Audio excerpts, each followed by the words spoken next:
행복의 조건이라는 책이 있어요. 여러분, 행복의 조건이 뭔지 아십니까? 이 부제가 하버드 대학교 인간 성장 보고서라고 하는 부제가 붙어 있습니다. 조이 베일런트라고 하는 그 교수님이 814명, 적지 않은 인원이죠. 814명의 삶을 70년 동안 추적하고 연구해서, 오랜 시간 연구해서, 그래서 행복의 조건이 뭔가 하는 것을 찾아낸 것이죠. 행복하게 사는 사람들의 그 행복의 조건이 뭐냐 찾아보니까 7가지더라라는 것입니다. 그 7가지를 이렇게 책에 실었어요. 그 하나가 뭐냐면 고통에 적응하는 성숙한 자세, 고통에 적응해 나가는 자세가 성숙한 자세를 가지고 있는 사람이 행복하다라는 것이고요. 또 교육이 굉장히 큰 부분을 차지했습니다. 두 번째는 교육, 세 번째는 안정적인 결혼 생활, 네 번째는 금연, 다섯 번째는 금주, 여섯 번째는 운동, 일곱 번째는 적당한 체중. 그런 것이 다 행복의 조건이라고 그래요. 7가지 조건이 행복을 이루는 조건이더라라는 것입니다. 그런데 제가 말씀드리려고 하는 것은 이런 연구를 하는 과정 가운데 이분이 모든 사람에게 공통적으로 물었던 질문이 있었다는 겁니다. 모든 사람에게 같이 물었던 질문이 뭐냐면, 오늘 당신을 설레게 하는 것은 무엇입니까? 라는 질문이었다고 그래요. 그 질문에 설렘을 가지고 삶을 시작했던 사람들에게 오히려 행복한 삶을 살았던 사람들이 많더라라는 거죠. 그러니까 오늘 하루 시작하면서 또 오늘 하루 내 마음속에 설레게 하는 그것이 무엇인가, 이것을 물어보았다는 것인데, 여러분 오늘 그 설렘을 가지고 하루를 시작하셨나요? 그 남편의 얼굴을 보니까 설레던가요? 그 아내의 얼굴을 보면 그렇게 마음이 설렙니까? 참, 이 설렌다는 말 오랜만에 들어보는 것 같지 않습니까? 이 설렌다는 말이 마음이 가라앉지 않고 들떠서 두근거린다, 마음이 두근두근하는 그런 거죠. 또 물따위가 설설 끓거나 일렁거리다, 이게 설렌다라는 말의 뜻이라고 그래요.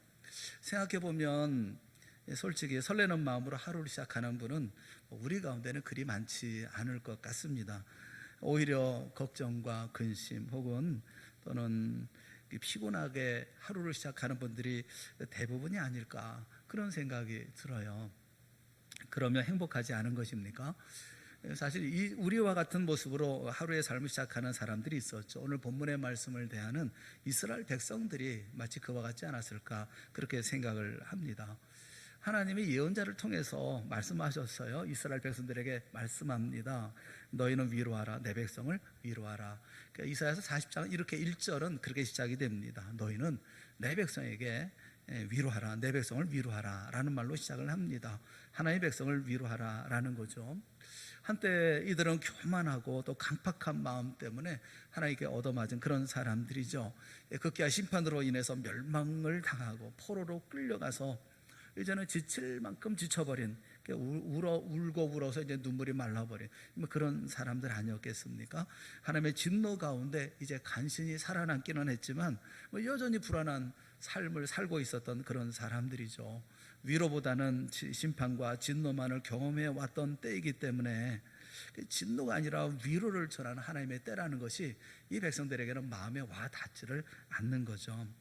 뭐가 바뀌었다는 겁니까? 어떤 시대가 어떻게 바뀌어졌다는 겁니까? 무슨 일이 벌어졌다는 겁니까? 그래서 위로하라는 것입니까? 2절에 말씀을 하고 있어요. 40장 2절 말씀에 이렇게 말씀하고 있습니다. 우리 한번 같이 읽어봅시다. 시작. 그 노역의 때가 끝났고 그 죄악이 사함을 받았느니라. 그의 모든 죄로 말미암아 여호와의 손에서 벌을 배나 받았느니라 할지니라 하시니라. 노역의 때가 끝났기 때문에, 노역이라고 하는 것은 노예나 그 전쟁의 포로가 어쩔 수 없이 해야 되는 일이 아니겠습니까? 백성들이 지은 값을 다 처리할 때까지 불가피하게 포로 생활을 해야 했었고, 그 포로 생활하는 동안에 할 수 없는 내 일이 아니라 남의 일, 나라에서 지어지는 그 노역을 힘써 일할 수밖에 없었다. 그 노역의 때가 끝났다는 거고요. 또 용서를 받았다라는 것입니다. 시간만 지나간 게 아니라 하나님도 이들을 용서해 주셨다라는 것이고, 그리고 벌을 받을 만큼 받았다는 겁니다. 여기 보면 배나 받았다라고 하는 말씀이 있는데, 그 말씀은 받을 만큼 충분히 받았다라는 거죠. 결론적으로 말씀드리면, 하나님이 작정한 시간 동안에 죄값을 다 치르고 하나님의 그 모든 죄악을 용서하셨기 때문에 이제는 그 백성을 위로하라, 이렇게 말씀을 하고 있는 거예요. 진노의 때가 지나고 벌을 받을 만큼 받고 용서가 이루어지고 하나님의 위로의 메시지가 선포된 겁니다. 문제는 이 백성들은 그 말이 실감이 나지 않는다는 거죠. 이 말씀이 위로가 되지 않는다는 거예요. 설마 포로 시대의 이 끝이 있을까? 이렇게 생각을 하는 거죠. 또 하나님의 백성을 위로하고 선포는 하지만 예언자들도 생각을 하는 겁니다. 설마 이렇게 죄가 용서가 되고 또 이 포로 생활이 끝이 날까? 그래서 묻는 거예요. 내가 무엇이라 외치리이까? 라고 묻는 겁니다. 내가 무엇이라고 외쳐야 되는 것입니까? 이 말은 외쳐봤자 무슨 변화가 있겠습니까? 라는 의미이고, 또 70년을 지나왔는데 이 바벨론이 무너질 리가 있겠습니까? 라는 질문이고, 또 회복은 절대 불가능합니다 라는 단정적인 절망적인 그런 질문이에요. 그래서 주신 말씀이 8절입니다. 8절에 뭐라고 말씀하고 계시냐면, 푸른 마르고 꽃은 시드나 우리 하나님의 말씀은 영원히 서리라 하라. 이렇게 하나님의 말씀이다, 이렇게 말씀하는 거예요. 이사야 예언자를 통해서 주신 대로 하나님의 말씀이 반드시 실현된다는 겁니다.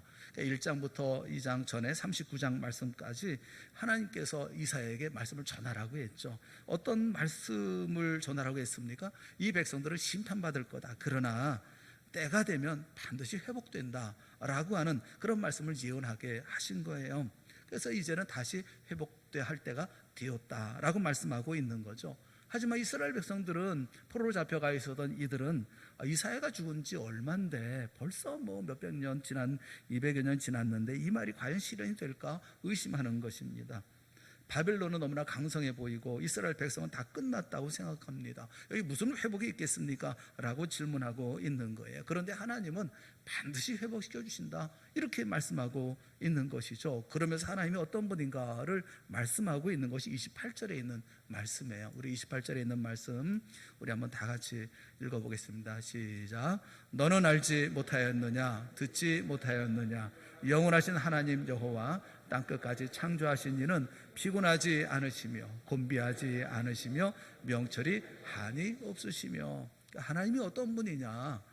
첫째는 인간의 시간과 공간의 제한을 받지만 하나님은 영원 전부터 영원 후까지 계신 분이다. 두 번째는 하나님은 땅끝까지 창조하신 분이다. 하나님은 우주와 인간을 창조하시고 통치하고 다스리고 계시는 분이다. 세 번째는 하나님은 지치거나 피곤해하지 않으시는 분이다. 하나님의 능력은 무한하고 그 힘은 날마다 새롭기 때문에 하나님은 지치는 법이 없다. 도중에 포기하시는 분이 아니다. 네 번째는 하나님의 명철은 한이 없다. 그의 지혜와 그의 지식은 무궁하고 그의 분별력과 통찰력은 완벽하다. 그렇기 때문에 하나님에 대한 생각과 관점을 바꾸라는 거예요. 너의 인생의 미래 날들의 관점도 바꾸라는 거예요.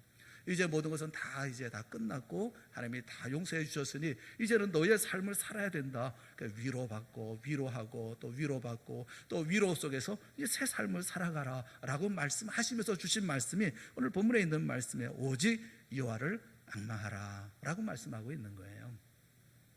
오늘 31절에 본문에 있는 말씀이 그 말씀이죠. 오직 여호와를 앙망하는 자는 새 힘을 얻으리니 독수리의 날개침이 올라간 같을 것이요 다른 박지라 해도 곤비하지 아니하겠고 걸어가도 피곤하지 아니하리로다 라고 말씀하고 있어요. 이 말씀에 정말 중요한 포인트가 뭐냐면 앙망이에요. 앙망. 첫째 우리가 생각해야 될 것은 여호와를 앙망할 때, 앙망하는 거. 앙망이라는 말이 어떤 말일까?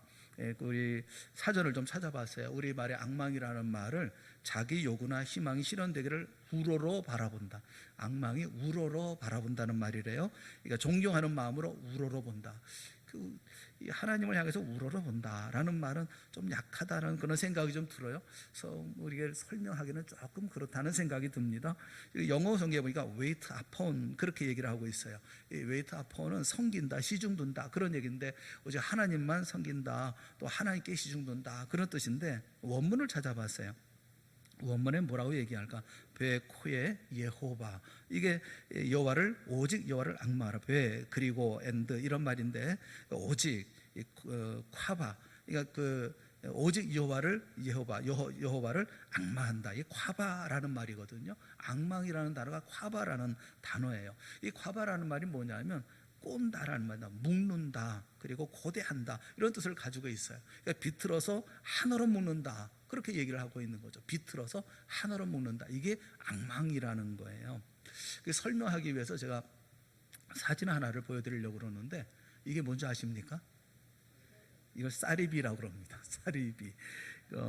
대나무 쌀이비이기도 하고 쌀이로 만든 쌀이비이기도 하고, 이 비는 보통 여기서는 잘 안 쓰잖아요. 군대에서는 많이 사용해요. 군대에서 이 쌀이비 가지고 이렇게 낙엽도 쓸어내고 하는 그런 일들을 많이 하는데, 이 쌀이의 가지가 쫙 뻗어 있는데 그 가지를 전부 다 잘라 가지고 이거 묶어 가지고 이제 빗자루를 만든 겁니다.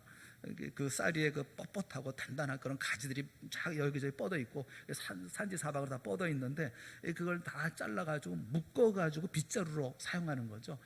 그래서 여기 콰바라는 말이 뭐냐면 이렇게 묶고 하나가 되게 하고, 그래서 이게 하나로 사용되어지는, 이것을 이제 콰바라는 말을 설명하기 위해서 사진을 보여준 거예요. 사진 좀 치워도 되겠습니다. 예. 예. 쌀이 꽉 묶는 거예요. 묶는 거, 하나로 묶는, 전부를 하나로 묶는 거, 묶는 것을 콰바, 그걸 앙망이라는 거죠. 그래서 이거를 좀 더 설명하기 위해서 몇 가지로 나눠서 볼 수가 있는데, 첫째가 뭐냐면 앙망한다는 말은 바라본다, 아니 의지한다라는 말이고, 의지한다. 그러니까 어려울 때 우리가 의지하잖아요. 뭣도 의지하고 다 의지하지 않습니까? 어떤 때는 나를 의지하기도 하고, 또 내 지혜를 의지하기도 하고, 내 지식을 의지하기도 하고, 또 내 힘을 의지하기도 하고, 내 재물을 의지하기도 하고, 환경을 의지하고, 사람을 의지하고 하잖아요. 근데 이런 모든 것을 다 묶어서 하나님만 의지하라는 그런 거죠. 잠깐 있다가 없어지거나 변하는 세상을 의지하지 말고, 세상이 지나면 늙어질 청춘을 의지하지 말고, 어제나 오늘이나 영원히 변함없는 오직 주님만 의지하라. 그것이 앙망이라는 거예요.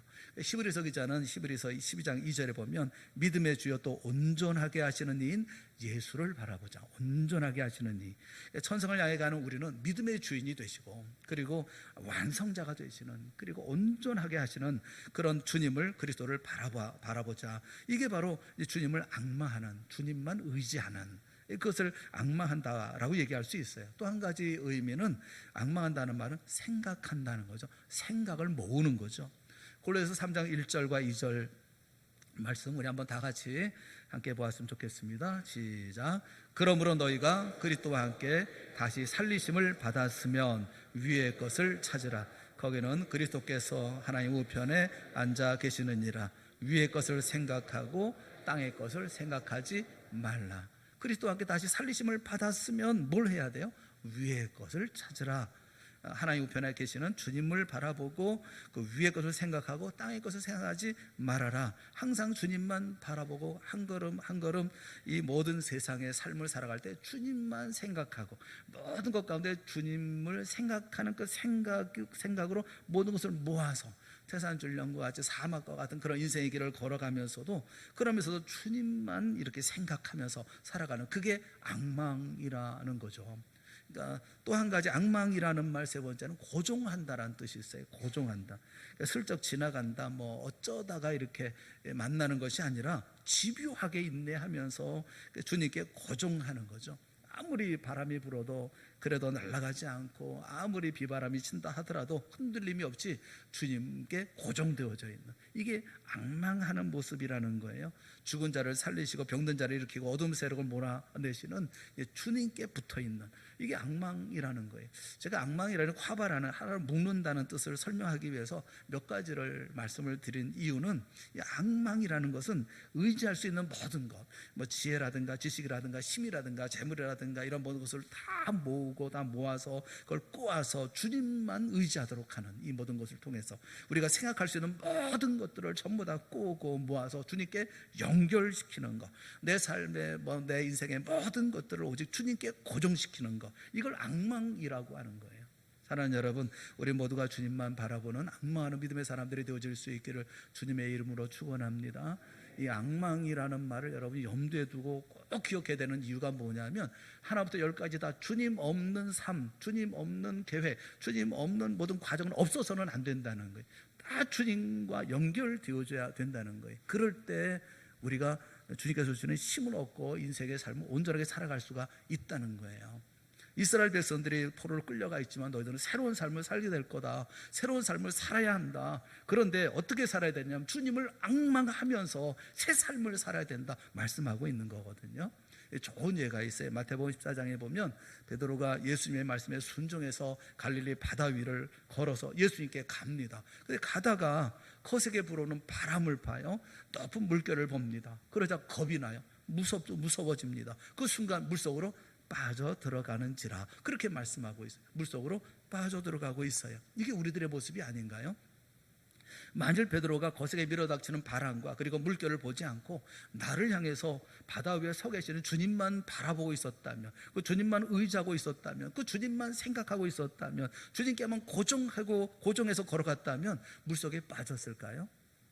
여러분 아시는 것처럼 세상은 풍랑이 높고 험한 그런 세상입니다. 그렇지만 예수 믿는 우리는 이 세상 물결을 보는 게 아니에요. 풍랑을 보는 게 아니에요. 그걸 바라보고 두려워하고 물속에 빠져들어가는 우리의 삶이 되어서는 안 되지 않습니까? 내게서 눈길을 떼지 않고 계시는 주님, 나를 지금도 바라보고 계시는 주님, 그 거센 풍랑도 잔잔하게 하시는 능력의 주님을 바라보고 그 주님께 고정하고 나아가는 우리 모두가 되어질 수 있기를 주님의 이름으로 축원합니다. 이게 앙망하는 거거든요. 이게 앙망하는 거. 이렇게 주님을 앙망하는 사람에게 뭐가 줍니까? 새 힘을 얻는다 이렇게 말씀하고 있어요. 이런 사람이 새 힘을 얻는다 말씀하고 있는 거예요. 새 힘을 얻어서 어떤 환경이나 어떤 조건 속에서도 모든 것을 이기는 생활을 할 수가 있다. 그렇게 오늘 말씀 주신 것이거든요. 오늘 말씀을 보면 오직 여호와를 앙망하는 자는 새 힘을 얻으리니 베코의 예호와, 오직 여호와를 앙망하는 사람은 야하리프 코하, 야하리프라는 말은 그 새 것을 준다는 거예요. 코하라는 말이 힘이거든요. 힘, 세력 또는 능력, 활력 이런 말이에요. 그 사사기 16장에 보면 삼손이 두 기둥 사이에서 힘을 씁니다. 그때 사용한 단어가 코하라는 단어예요. 삼손이 이르되 블레셋 사람과 함께 죽기를 원하노라 하고 힘을 다하여 몸을 굽히매 무너져서 많은 사람이 죽지 않습니까? 그때 힘, 이것이 코하, 전에 없던 새로운 능력, 이것을 얻을 것을 말씀하고 있거든요. 여기에 능력이라고 하는 이 힘이라고 하는 것은 영적인 능력만 아니라 육적인 능력, 모든 것을 다 말씀하고 있는 거예요. 인간의 힘은 언제나 제한되어져 있습니다. 제한된 힘을 가지고 살죠. 우리가 아무리 힘이 세도 뭐 소만큼이나 하겠어요? 아무리 빠르다고 하도 말만큼 하겠어요? 뭐 아무리 높이 뛰기도 벼룩도 자기 몸에 몇 배를 뛴다고 그러잖아요. 우리도 거기에 미치지 못하잖아요. 우리의 체력이라든가 우리 머리라든가 지혜라든가 인내력이나 상상력 다 제한되어져 있지 않습니까? 그런데 주님을 앙망하는 사람은 그 제한된 우리들 그 힘 위에 하나님이 주시는 새로운 힘, 새로운 능력을 더해 주시겠다 그렇게 말씀하고 있어요. 이 힘을 가지면 어떤 삶을 살아가느냐, 그래서 여기 세 가지를 말씀해 주고 있는 것이죠. 이 세 가지를 그 다음에 계속해서 말씀해 주고 있어요. 이 세 부분에 대한 말씀, 독수리가 날개치며 올라간 같을 것이요 다른 박질하여도 곤비하지 아니하겠고 걸어가도 피곤하지 않는다고 세 번 말씀하고 있는데 이 부분을 둘로 나눠서 말씀을 생각해 보려고 합니다. 첫째 주어지는 새 힘이 뭐냐, 그 말씀이 첫째는 주님을 앙망하는 사람은 독수리가 날개치며 하늘 높이 올라가는 것 같은 힘을 얻을 것이다 라는 거예요. 독수리가 날개치며 올라감 같을 것이요, 새 힘을 얻는 사람은 독수리가 날개치며 올라감 같을 것이요. 그러니까 독수리가 날개를 활짝 펼치고 퍼덕이면서 그러면서 힘차게 하늘로 치솟아 올라가는 그런 모습을 우리에게 말씀해 주고 있죠. 그러니까 우리에게 힘을 주셔서 이렇게 다 날아가는 거냐? 그렇지 않아요. 그 말씀을 이렇게 보면서 예전에 있었던 노래가 있습니다. 그러니까 Wind Beneath My Wings라고 하는 노래가 있어요. 이 베트 비들러라고 하는 분이 부른 노래인데 그 내 날개 아래 바람, 그 윈드 바람인데 beneath my wing, 내 날개 아래 바람, 이렇게 그런 노래입니다. 이 노래는 게리 마샬이라고 하는 감독이 비치스라고 하는 영화를 만드는데 거기 OST예요. 그 빌보드 차트 2위까지 올랐는데 그 어떤 우정, 두 여인의 우정에 대해서 이렇게 그 그린 영화인데 노래가 이런 노래입니다. 이 노래는 틀림없이 이사야서 40장 31절에 있는 말씀을 기반으로 한 이 노래이겠다는 생각이 들어요. 어떻게 이 가사가 되어 있냐면, 내 날개 밑에, 내가 날개를 펼 때 날개 밑은 분명히 추웠을 텐데, cold, 추웠을 텐데, 그런데 그리고 얼굴에 한 번도 햇빛도 비춰지지 않았을 텐데, 날개 밑에 바람이죠. 내 날개 밑에 바람이 있는데 그 바람은 분명히 찬바람이어서 추웠을 것이고, 그리고 햇빛도 비추지 않았을 텐데, 그런데 나를 밝게 해주는 것은, 또 만족하게 했던 것은 바로 당신 바람입니다. 그게 바로 당신입니다. 저는 독수리보다 더 높이 날랐습니다. 왜냐하면 내 날개 밑에 불어주는 당신이 바람이 되어줬기 때문에. 그래서 나는 높이 날아오를 수가 있었습니다. 참 감사합니다. 감사합니다. 그러면서 하나님 감사합니다. 이렇게 노래하고 있어요. 여러분, 독수리가 날아가는데, 작은 새들이 날아가는 거는 자기 파닥파닥 하면서 날아갈 수가 있는 거지만, 독수리는 혼자 날 수가 없어요. 독수리가 아무리 날갯짓을 해도 바람이 없으면 날 수가 없습니다. 독수리는 바람을 타고, 바람이 세게 불 때 바람을 타고 하늘을 향해서 높이 날아 올라가는 것이거든요. 자신을 올려주는, 날개를 밀어 올려주는 바람이 있어야, 그래야 날 수가 있는 거예요. 여러분, 그래서 이 말씀을 보면 그런 마음이 드는 겁니다. 우리가 누군가의 도움 없이, 누군가의 희생 없이 우리가 인생을 살 수가 있었나요? 누군가의 도움 없이, 누군가의 희생 없이 우리는 이때까지 삶을 살아왔나요? 누군가의 도움이 있어야 날개를 펼 수가 있고, 누군가의 희생이 있어야 공중에 날아오를 수가 있었던 것이 아니었습니까? 자기 혼자 아무리 날개를 퍼덕여도 바람이 없다면, 그를 밀어 올려주는 바람이 없다고 한다면, 우리가 아무리 애를 쓰고 노력한다 하더라도 무슨 소용이 있겠어요? 여기 독수리가 날개치며 올라간 것 같을 때 누군가 독수리를 받쳐주고 또 밀어 올려주는 바람이 있기에 그 독수리를 날아올릴 수 있는 것이 아닙니까? 그렇게 주님께서 우리의 바람이 되어주셔서 하늘로 오늘 우리로 날아오르게 하신다는 것이 아니겠어요? 우리의 날개 밑에 모든 상황의 바람을 일으켜서 날아오르게 하시고, 또 그 모든 상황들을 조종해 주셔서 우리를 날게 하여 주시고, 또 돕는 사람을 붙여주셔서 날게 해주시고, 기회를 얻게 하시고, 내게 감당할 수 있는 힘을 허락하여 주셔서 나로 하여금 높이 날게 해주시는 거 아니겠어요? 이것이 바로 주께서 주시는 새 힘이죠. 우리 스스로 할 수 없는, 날아오를 수 없는 우리들에게 하나님께서 이런 놀라운 은혜를 베풀어서 날아오르게 만들어주시는, 이것이 바로 하나님께서 주시는 새 힘의 능력인 거죠. 날아올라서 높이 올라가서 보면 세상 모든 것들이 다 작게만 보이죠.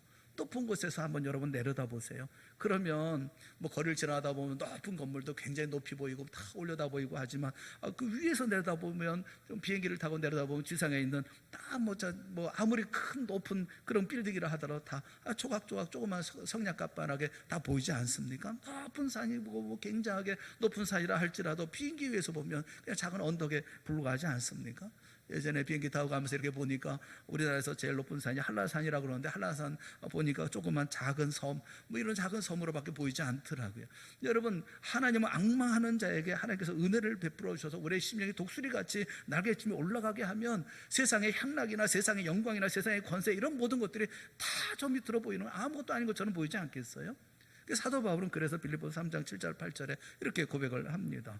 그러나 무엇이든지 내게 유익하던 것을 내가 그리스도를 위하여 다 해로 여길 뿐더러, 또한 모든 것을 해로 여김은 내 주 그리스도 예수를 아는 지식이 가장 고사하기 때문이라. 내가 그를 위하여 모든 것을 잃어버리고 배설물로 여김은 그리스도를 얻고 그 안에서 발견되려 함이니 라고 말씀하고 있죠. 위에서 보면 다 다르게 보여지는 거예요. 세상에 우리가 당하는 일도 달라 보입니다. 우리가 당하는 슬픔이나 고통이나 또는 실패, 심지어는 죽음까지도 달라 보이는 거예요. 고린도후서 4장 17절에 있는 말씀을 우리 한번 다 같이 보았으면 좋겠어요. 고린도후서 4장 17절 같이 봅시다. 시작. 우리가 잠시 받는 환난에 경한 것이 지극히 크고 영원한 영광에 중한 것을 우리에게 이루게 함이니, 우리가 주목하는 것은 보이는 것이 아니요, 보이는 것은 잠깐이요, 보이지 않는 것은 영원함이라. 높이 올라가면요, 땅 위에 낀 구름도 먹구름도 비도 바람도 공해도 없잖아요. 위에는 항상 광명한 빛만 있지 않습니까? 여러분, 독수리가 날개치며 올라가는 것 같은 그런 믿음의 삶을 살고 싶지 않으십니까? 높은 그런 신앙의 삶의 자리에서 늘 감사와 감격과 찬양의 삶을 살고 싶지 않습니까? 매일매일 하루하루 시작할 때 설레는 그런 마음으로 삶을 시작하고 싶지 않으십니까? 여러분, 어떤 사람이 이런 삶을 살 수 있습니까? 주님을 앙망하는 사람, 주님을 의지하고 바라보고 주님께 고정된, 주님을 앙망하는 우리 모두가 다 되어질 수 있기를 주님의 이름으로 축원합니다. 이런 사람에게 주어지는 힘이라는 거죠. 너희는 이런 삶을 살게 되어질 거야. 나를 앙망하면서 이제는 여태까지는 포로된 삶을 살았지만 이제는 이런 삶을 살게 될 거야 라고 말씀하고 있는 거예요. 그리고 다음에 말씀하는 것이 다른 박질하여도 곤비하지 아니하겠고 걸어가도 피곤하지 아니하리로다 라는 말씀인데, 이 말씀을 왜 따로따로 말씀드리지 않고 하나로 묶어서 이렇게 말씀을 드리느냐 하면, 여기 곤비와 피곤이라는 단어 때문에 그래요. 곤비하고, 그러니까 다른 박질해도 곤비한 게 인생이에요. 걸어가도 피곤한 게 인생이라는 거예요. 곤비, 피곤. 근데 이 단어들은 앞에 계속 겉에서 나왔습니다. 28절 말씀에 보면 너는 알지 못하였느냐 듣지 못하였느냐 영원하신 하나님 여호와 땅끝까지 창조하신 이는 피곤하지 않으시며 곤비하지 않으시며 명철이 한이 없으시며. 하나님에게 이 피곤과 곤비라는 말을 사용합니다. 그러니까 피곤하지도 않고 곤비하지도 않는 분이다. 29절에 보면 피곤한 자에게는 능력을 주시며 무능한 자에게는 힘을 더하시나니, 30절에는 소년이라도 피곤하며 곤비하며 장전이라도 넘어지며 쓰러지되, 계속 거듭 피곤 곤비라는 말이 계속 나오기 때문에 함께 생각해 보려고 하는 거예요. 여러분, 하나님은 피곤하지 않으시고 곤비하지 않으시다. 그 하나님이 오히려 피곤한 인생에게 능력을 주시고 힘을 더하신다. 인생길을 창창한 소녀도 인생이라는 것은 피곤하고 곤비하고 장전이라도 넘어지고 쓰러지는 것이 인생인데, 하나님을 앙망하는 자에게는, 그런데 하나님을 앙망하는 자에게는 다른 박질하게도 곤비하지 않을 힘을, 또 걸어가도 피곤하지 않을 새 힘을 주시겠다라고 말씀하고 있는 거예요. 인생은 피곤하고 곤비한 거예요. 그런데 하나님은 결코 피곤하지도 않으신 분이고 곤비하지도 않으신 분인데, 피곤하고 곤비한 인생에게 피곤하지 않게 곤비하지 않게 하시는 그분이 바로 우리 하나님이시다라고 말씀하고 있는 거예요. 사랑하는 여러분, 인생은 누구에게나 누구를 막론하고 다 피곤하고 곤비합니다. 특별히 다름박질할 때, 걸어갈 때 그래요. 여기 다름박질한다라는 말이 무슨 말이냐면 루츠라는 말입니다. 루츠라는 말이 달린다, 쇄도한다, 달려들다, 그런 의미를 가지고 있어요.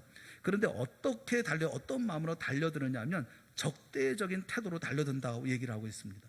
적대적으로 쇄도합니다. 적대적으로 달려듭니다. 어떤 느낌이 들어요? 싸움이 벌어지고 있는 것 같지 않습니까? 싸움판이 벌어지고 있는 거죠. 전쟁터가 연생되지 않습니까? 전쟁을 벌이는 거예요. 전쟁터로 달려가는 겁니다. 쇄도하는 겁니다. 적대적인 태도로 달려가는 겁니다. 또 루츠라는 말이 어디에도 사용됐느냐 하면 도망한다, 피신한다, 그렇게도 사용됐어요. 이게 도망하는데 어떻게 도망합니까? 생명 걸고 도망하는 거예요. 필사적으로 도망하는 거예요. 심지어 말을 타고 달릴 때에도 이 루츠라는 말을 썼어요. 그러니까 인생이 그런 거예요. 아주 속도를 붙여가지고 막 달리지 않으면 살 수가 없는 거예요. 그래서 야나, 곤비하다는 겁니다. 야나, 곤비하다, 지친다, 피곤해진다, 혹사한다, 그런 뜻을 가지고 있는 게 이 야나, 이 곤비하다라는 말이에요. 사랑하는 여러분, 주님을 앙망하지 않고 살면 인생은 전쟁터예요. 우리 다 전쟁이잖아요. 보면 아이들도 입시 전쟁, 승진 전쟁, 출퇴근 전쟁, 식량 전쟁, 요즘에는 식수 전쟁, 교통 전쟁, 무슨 배송도 전쟁을 하더라고요. 배송 전쟁, 어떤 분들은 살과의 전쟁, 우리 다 전쟁하잖아요. 다 피 터지게 싸우잖아요. 그리고 영적 전쟁도 있잖아요. 우리 영적 전쟁도 있고, 목숨 걸고 죽을 힘을 다해서 안간힘을 다해서 살아야 하는 그런 세상이라, 우리 자신을 혹사하고 인생을 혹사하고 가족들을 혹사하고 모두를 지치게 하는, 그게 바로 인생에 살아가는 삶의 모습이라고요. 우리는 그렇게 안 삽니까? 우리 인생은 다릅니까? 우리는 유유자적 인생을 삽니까? 그렇지 않잖아요. 주님을 앙망하는 사람도 필사적으로 삽니다. 그런데 이렇게 전쟁터같이 달려가는 삶을 삽니다. 그런데 뭡니까? 로야나, 아니라는 거야. 로라는 말은 아니라는 겁니다. 곤비하지 않는다는 거예요. 그런데 곤비하지 않아요. 지치지 않아요. 혹사하지 않아요. 피곤하지 않아요. 새심을 가지고 살아가는 사람은 전쟁터를 살아가도, 전쟁터를 달려가도 피곤하지 않아요. 여러분, 이기는 싸움 해보셨어요? 이기는 전쟁 해보셨어요? 이기는 전쟁이 힘듭니까? 지칩니까? 하면 할수록 신나지 않나요? 이기는 싸움은요, 즐겁고 행복하고 만족스럽습니다. 하면 할수록 더 힘이 납니다. 싸움이 끝나면 피곤합니까? 싸움이 끝나, 전쟁이 끝났어. 아이고, 이제는 지쳤어. 그게 쉽니까? 여러분, 이스라엘 백성들이 홍해를 건널 때 그들이 얼마나 다급한 마음으로 건넙니까? 홍해가 밤새도록 동풍이 불어서 이제 마른 땅이 이제 열려졌어요. 그러나 뒤에는 누가 옵니까? 애굽의 군사들이 쫓아오잖아요. 그러니까 자기 식소들을 데리고 짐 메고, 그리고 마른 땅이지만 그 홍해를 건너가지 않습니까? 어떻게 건너갔겠어요?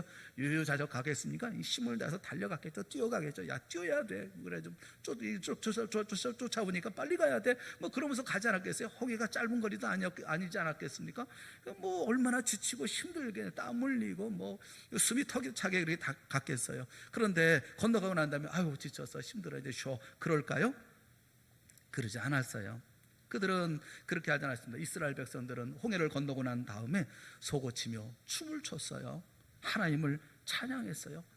이겼으니까요. 승리했으니까요.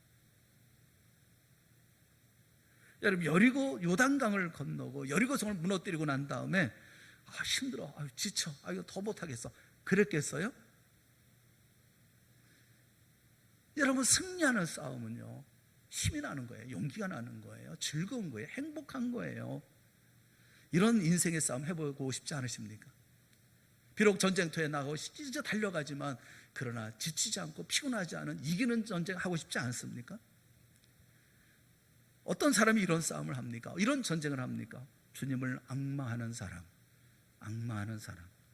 주님을 앙망하는 사람은 이렇게 다른 박질하여도 곤비하지 않습니다. 왜냐하면 우리 주님이 이길 새 힘을 주시기 때문에 그렇습니다. 주님을 앙망하는 사람은 걸어가도 피곤하지 않아요. 걸어나가도 피곤하지 않는다. 이 야라크라고 하는 이 말은 걷는다, 행한다, 이런 말이거든요. 걷는데 왜 피곤합니까? 여러분, 요즘에 걷잖아요. 건강을 위해서 걷잖아요. 근데 뭐가 피곤합니까? 여기 피곤하다는 야에프라는 말이 어떤 말이냐 하면 허기지다, 굶주리다, 그리고 지친다, 그런 말이에요. 그럼 어떻게 걷는다는 거겠어요? 무슨 말인지 여러분 아시겠죠? 허기져서 걷는 거예요. 굶주려서 걷는 거예요. 지쳐서 걷는 거예요. 인생은 걷는 겁니다. 걷는데 내가 걷는지 서는지 내가 좀 어떻게 하는지 알 수가 없어요. 매일매일 하는 똑같은 삶을 살아갑니다. 보람도 없어요. 의미도 없어요. 거기에 아무런 생각도 없어요. 아침이 되면 일어나고 저녁이 되면 잡니다. 또 아침이 되면 또 일어납니다. 아무런 느낌도 없어요. 그냥 그렇게 인생의 삶을 살아갑니다. 시간만 지나갑니다. 허기진 삶이요, 굶주린 삶이요, 보람도 없고 의미도 없는 삶이요. 얼마나 힘들겠어요? 지치지 않아요? 나이가 들면요, 밥심으로 산다고 그래요. 근데 그 말이 맞아요. 한 끼만 굶어도 좀 죽겠더라고요. 그래서 뭘 먹어야 좀 힘도 나고 좀 그러겠더라고요. 여러분, 인생의 삶은요, 걸어가는 삶인데 힘든 거예요. 보람도 없고 의미도 없으면 힘든 거예요. 똑같은 삶의 반복이에요. 그런데 인생길을 걸어도 야에프입니다. 피곤하지 않아요. 너무 허기지지 않아요. 배고프지 않아요. 즐거워요. 보람이 있어요.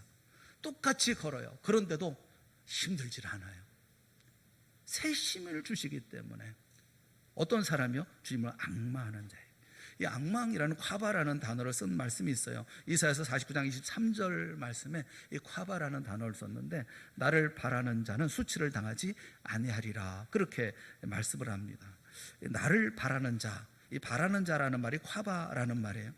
여러분, 주님을 앙망하는 자는 절대로 세상에서 수치를 당하지 않은 줄 믿으시기를 바랍니다. 독수리가 날개치며 올라간 같은 인생을 살게 해줄 줄로 알아요. 여러분, 달려가도 곤비하지 않고 걸어가도 피곤하지 않는 그런 인생을 살게 해줄 줄, 그렇게 저는 믿습니다. 이런 생을 살아가는 여러분 모두가 되어질 수 있기를 주님의 이름으로 축원합니다. 그 요즘에 보면 뭐 그 이런 코로나19의 유행 이런 것을 가르쳐 팬데믹이라고 하잖아요. 팬데믹이라는 말, 유행병이라는 말인데 같은 어원에서 나왔던 말들 그런데 패닉이라는 말이죠. 패닉이라는 말은 공포죠. 팬데모니움이라는 말도 있어요. 팬데모니움이라는 말은 대혼란이라는 말이죠. 이런 말들을 다 비슷한 말들을 다 이렇게 추려보면 그러면 이게 혼란스럽고 복잡한 거예요. 정신이 없는 거예요. 유행병에 뭐 이런 뭐 공포에 뭐 혼란에 이런 것이 팬데믹을 의미하고 있는 그런 단어, 그런 말들이거든요. 이 전염병, 이런 질병들이 있을 때 우리는 어떻게 살아야 되나, 어려운 가운데 우리는 어떻게 살아야 되나 이런 생각을 하는 거죠. 2, 3세기에 심각한 질병이 덮치면 사람들은 부자들은 다 산 위로 올라갔다고 그래요. 산 위로 다 올라가서 피신했다고 그래요. 저지대의 공기가 전부 다 이런 악취가 이런 것들이 다 질병의 원인이 됐다고 생각을 했다고 그래요. 그런데 그리스도인들은 피하지 않았다는 겁니다. 돌 보고 병에 걸려 죽기도 하면서 그렇게 했다는 겁니다. 여러분, 이 모든 문제를 왜 이렇게 해야 했었을까? 세상은 문제가 생기면 음모이론으로 가득해요. 뭐 어떤 이들은 뭐 중국 탓이라고, 어떤 분도 중국 사람들은 또 미국 탓이라고 하고 서로 비난하고 남 탓하고. 우리 크리스찬들은 이 상황에 무엇을 해야 될까? 요한복음 9장에 있는 말씀을 우리 한번 보면 좋겠다 그런 생각이 들어요. 예수님과 제자들이 길을 가다가 날 때부터 보지 못하는 사람을 만났습니다. 제자들이 예수님께 묻죠. 뭐라고 묻습니까? 라비어, 이 사람이 맹인으로 난 것이 누구의 죄로 인함이니까? 자기니까? 부모니까? 이렇게 물어요. 이 사람이 맹인으로 태어난 게 누구 죄 때문입니까? 무엇 때문에? 원인이 뭡니까? 이렇게 물어요. 그에 대해서 예수께서 대답하시는 것이 요한복음 9장 3절에 있는 말씀이에요. 우리 요한복음 9장 3절에 있는 말씀 우리 다 같이 읽어보겠습니다. 시작. 이 사람이나 그 부모의 아니라 그에게서 하나님이 하시는 일을 나타내고자 하심이라. 할렐루야. 그에게서 하나님이 하시는 일을 나타내고자. 예수님은 원인에 대해서 말씀하지 않습니다. 주님은 하나님이 앞으로 무슨 일을 하실지를 말씀하고 계시는 거예요. 예수님의 표적은 언제나 새로운 창조였습니다. 예수님 물로 포도주를 만드시고 병자를 고치시고 굶주린 자에게 음식을 주시고 눈먼 자를 보게 하시고 죽은 자를 살리십니다. 이 모두가 하나님이 하고 계시는 새로운 일을 선포하는 표적이라고 말씀하고 있어요. 지금 하고 계시는 그 일이 표적이라고 말씀하고 있어요. 우리는 어떤 삶을 살아야 됩니까? 우리가 세상에 치여서 살아서 되겠습니까? 세상에 주눅들어 살면 되겠습니까? 세상 모든 사람이 살아가는 것처럼 피곤하고 곤비한 삶을 우리가 살았어야 되겠습니까? 여러분, 우리는 하나님의 백성답게 살아야 되고 하나님 나라의 자녀들처럼 삶을 살아야 되는 것이 아니겠어요?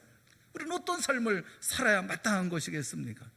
사랑하는 여러분, 고개를 들어서 눈을 들어서 주님을 앙망하는 우리 모두가 될 수 있기를 바랍니다. 그래서 주님이 주시는 새로운 힘을 얻는 우리 모두가 될 수 있기를 바라요. 비록 전쟁터 같은 이 세상 속에서 허기진 인생길 속에서라 할지라도 끊임없이 앞을 향해서 나아가는, 전진해 나아가는, 매일매일 주님께 하나님이 하시는 일을 나타내며 삶을 살아가는 믿음의 사람들이 되어질 수 있기를 바랍니다. 하루하루의 삶이 설레임으로 살아가는 우리가 되어줘야 되지 않습니까?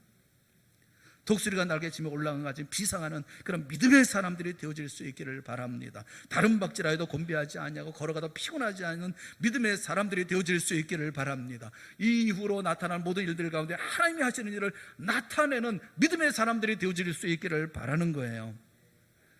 우리 이사야서 40장 31절에 있는 이 말씀을 다시 한번 말씀을 읽어보면서 마음에 다짐을 하고 그리고 말씀을 맺도록 하겠습니다. 우리 다 같이 보겠습니다. 오직 여호와를 앙망하는 자는 새 힘을 얻으리니 독수리가 날개치며 올라간 같을 것이요 다른 박질하여도 곤비하지 아니하겠고 걸어가도 피곤하지 아니하리로다. 아멘.